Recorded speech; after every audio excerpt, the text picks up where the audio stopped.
everyone. So, as you know, my precious little poochie, Remington, he was a stray and he was heartworm positive. And so today I just kind of wanted to take you through, his fast kill heartworm injections versus just using the preventative heartworm medication, because there's two trains of thought, and the reason I wanted to make this video is because I just went through it. So for all of you people that have poochies that have heartworms, I just kind of wanted to share my story, how much it cost me, emotionally and monetarily. So there's two ways that the veterinarians, they say that you can kill heartworms. So you can either do the injections or you can just do the slow kill. So I opted for the injections, even though I normally have a holistic way of thinking. I normally like to, if I have an issue, a bodily issue, I'm gonna slap a herb on it, or I'm gonna slap some essential oils on it. Like, I normally am the holistic point of view. But the veterinarian, they broke it down and said, okay, the slow kill, yeah, we're not injecting arsenic right next to his spine every month for 3 months. Okay, you got us there.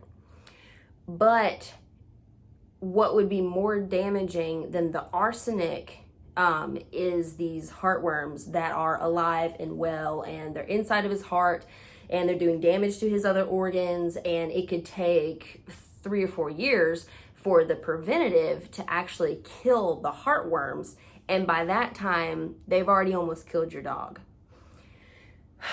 So I was like, okay, you got a point there.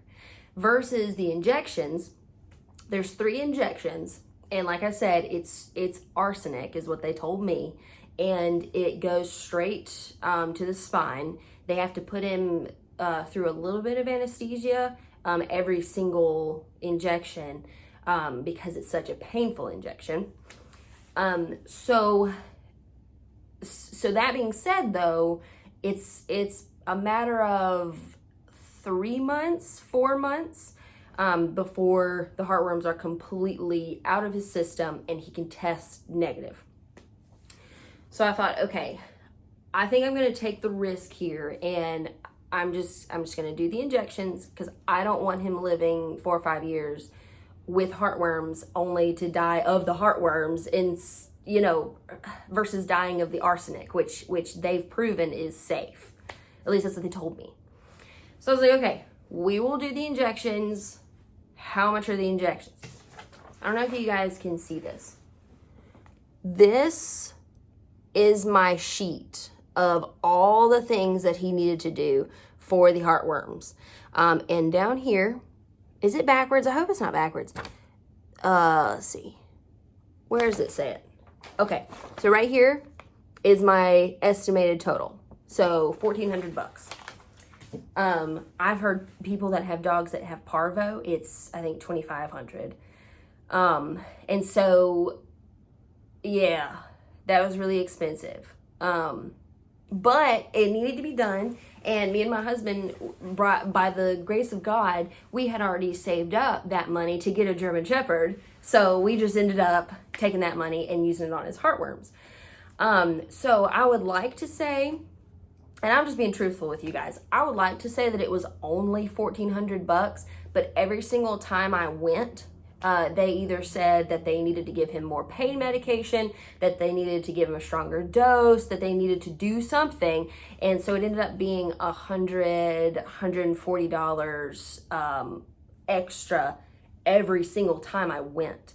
So your girl was pissed. But I mean, what am I going to do? I'm not going to pay it. They ain't going to give me my dog back, and here we are, So there really was nothing to do except for just grin and bear it. So anyway, so it was probably around $1,600, I would say. So what happened was they put him on doxycycline for a month. So a month straight, you had to give him his doxycycline and a couple of other medications to kill off the baby heartworms for that first month. And so that killed off the baby ones. Well, the adult ones are alive and well, and they've got a bacteria in them called microfilaria. And so I think, if I'm understanding this right, I think the reason for the injections is to kill the microfilaria so the adult heartworms can't live. So at the end of that month, we had to go in for the first injection, and that was $587. So that first injection was $500. I mean, it was a whopper. So, and they had to keep him overnight because they had to watch his heart and watch his lungs and make sure that, you know, everything was okay. So, after that injection, he comes home, little Remi, and he was very sleepy, kind of lethargic a little bit, but I mean, he acted fine after he kind of got off the anesthesia. So, but for that month, they said, make sure that he has restricted activity. So only leash walking, didn't tell me how far to leash walk him. So they were very vague on what he could do and what he couldn't do. But I just figured, well, I'll keep him inside. I will only leash walk him. I won't let him go to the dog park. I won't let him get very excited.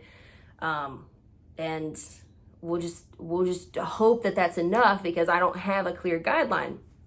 So the third month, so first month is doxycycline, second month is 1 injection, the third month is 2 injections. And so those 2 injections, they had to keep him 2 nights. And then after that, again, more restricted activity. I had a neighbor tell me, and I don't know this lady very well. So she's just kind of laughing and giggling. She's like, oh, well, doesn't those injections, don't they mess with their mental state? And I was like, it's going to make him psychotic. But no, he's fine. He's just as himself as he ever has. So it did not mess with his mental state or make him psychotic. So anyway,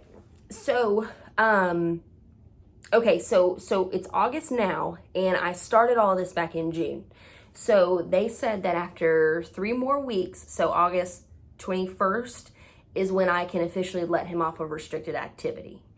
So that's really exciting. So he can go to the dog park and he can do all this stuff. So exciting. But that was kind of my journey as far as heartworm injections. I decided to do the heartworm injections even though I really did not want to, especially because they told me it was arsenic in his system. But now I have him on vitamins for his heart. I have him on CoQ10. I have him, I think I'm going to get some resveratrol. I think that's how you say that. I'm going to get some of that. And I'm just going to keep him on heart vitamins for the rest of his life. But yeah, I don't think I'm leaving out anything important. I just want you to know up front that the cost is it's a ton, and animal control did not cover any of it. They fixed him, which was good, but they did not cover the cost of the heartworm medication. If he was picked up by the Animal Protection Society, they would have covered the entire cost. So if you can finagle, I could not, but if you can finagle a way for your Animal Protection Society to pick up your dog after he gets picked up by animal control and you can get that whole taken care of, props. Good for you. Cause I didn't know, cause I was like, is there a way that I can get them to pay for it or to get somebody else to pay for it besides me? No. So if you have any questions, just comment below, like, subscribe. Don't subscribe. Be true to yourself. And that's it. So let me know if you have any concerns.